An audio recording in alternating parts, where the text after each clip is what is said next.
My stepdad used my brother's car savings to buy Mom a new car.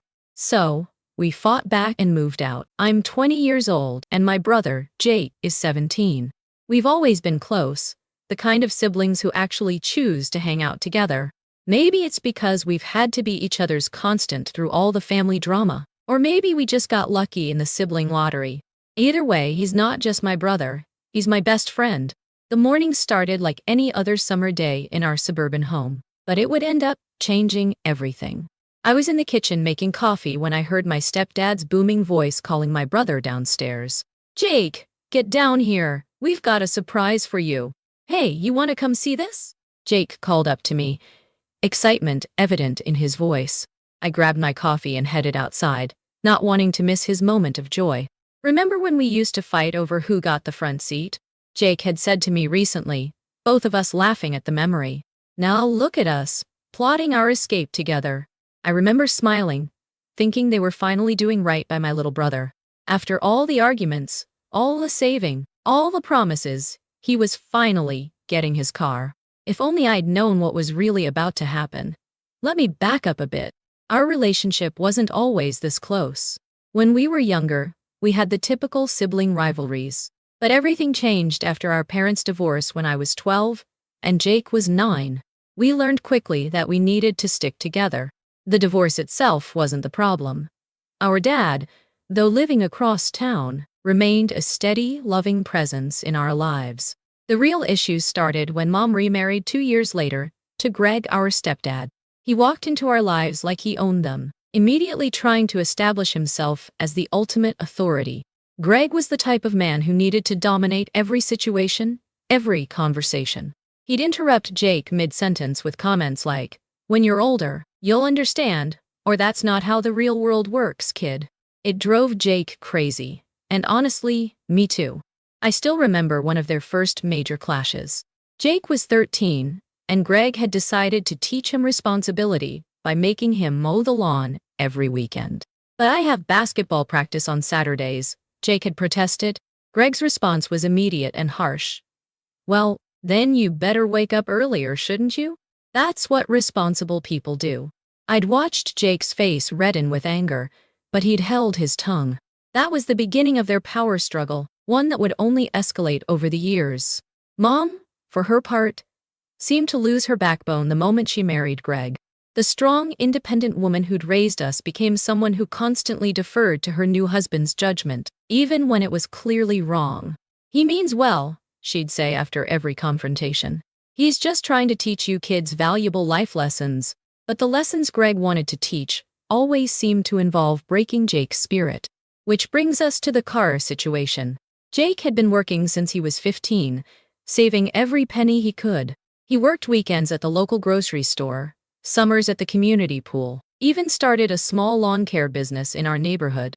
By graduation, he had saved up an impressive amount, enough to cover 75% of a modest used car. "Look," he'd said during one family dinner, spreading out his research on the table. "I've found 3 options that would work. They're all reliable, good on gas, and within our agreed budget. I just need you guys to help with the last quarter, like you did with Sarah's car." I remembered how proud he looked, how prepared. He'd done all the research, created spreadsheets comparing different models, even calculated insurance costs.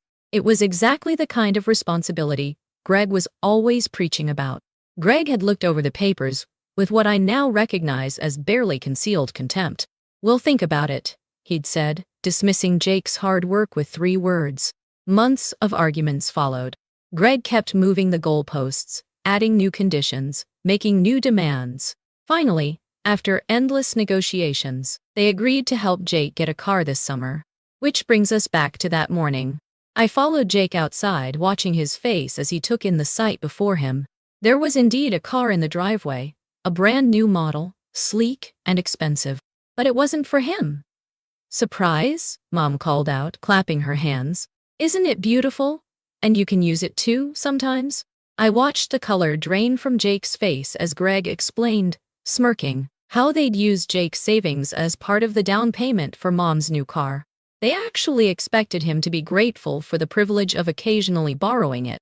The silence that followed was deafening. Jake stood there, completely still, his dreams literally parked in front of him, but forever out of reach. When he finally spoke, his voice was steady, controlled. You might think I'm stupid, you might think whatever, but I'm better than you. You know that, I know that, and Mom's an idiot for staying with a prick like you. I promise you, you'll regret this. You're laughing now, but you'll be crying later. The pride I felt in that moment is hard to describe. My little brother standing tall, refusing to let them see him break. When he turned and walked away, head high, I wanted to cheer. Instead, I faced our parents. What did you expect? You had this coming. Greg's face turned purple.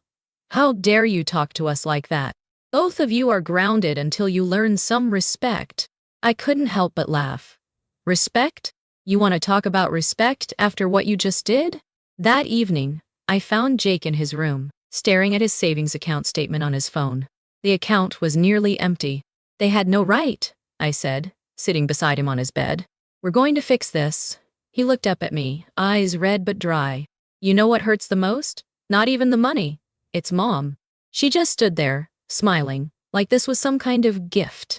I pulled him into a hug, feeling his shoulders shake slightly. I know, buddy. I know. That night, I made some calls. First to our dad, who was absolutely livid when he heard what happened. They did what? He exploded over the phone. Put Jake on. No, wait. I'm coming over. This ends now. Next, I contacted a friend who was studying law. She helped me understand our options for recovering Jake's money. It turned out that since Jake was a minor when they took his savings, and the account was in his name, we had a solid case for legal action. The following days were tense. Greg and Mom doubled down on their position, insisting they had done nothing wrong. We're teaching him an important lesson about family responsibility, Greg declared during one particularly heated argument. The only lesson here is that you can't be trusted, I shot back. And trust me, we've learned it well. Jake, meanwhile, showed incredible strength. He kept going to work, kept his head up, but I could see the hurt in his eyes every time Mom's new car pulled into the driveway. One evening, about a week after the incident, Jake came to my room. Sarah? He said, hovering in the doorway. I've been thinking. I want to move in with Dad. I smiled. Funny you should say that. I've been thinking the same thing.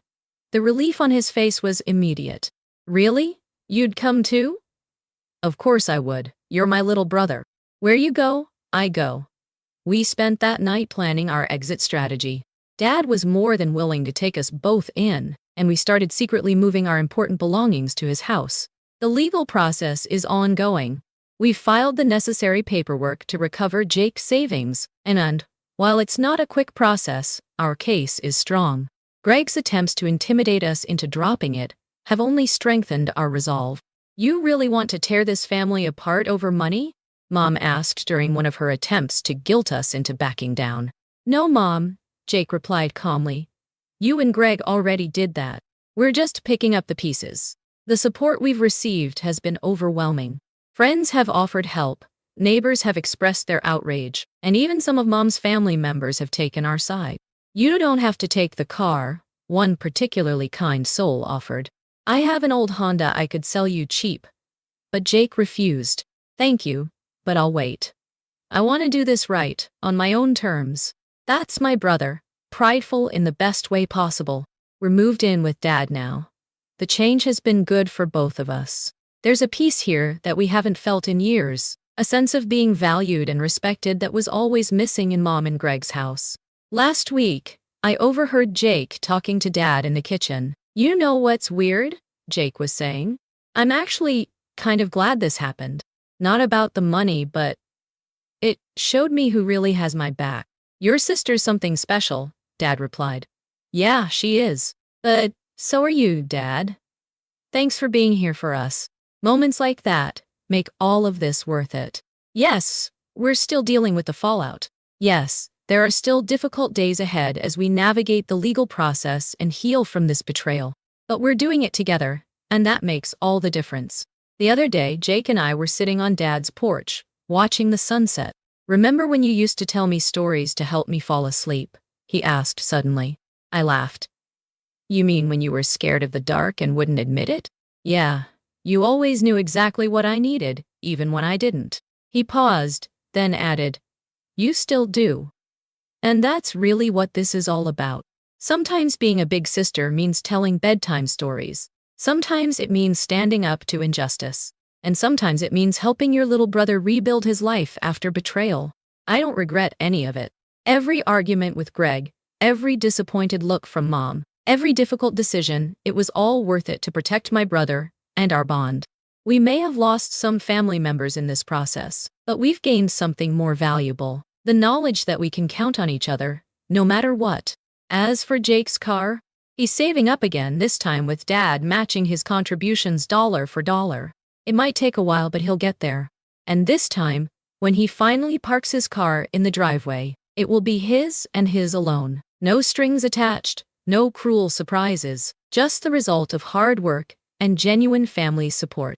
That's the kind of ending we're working toward, one day at a time.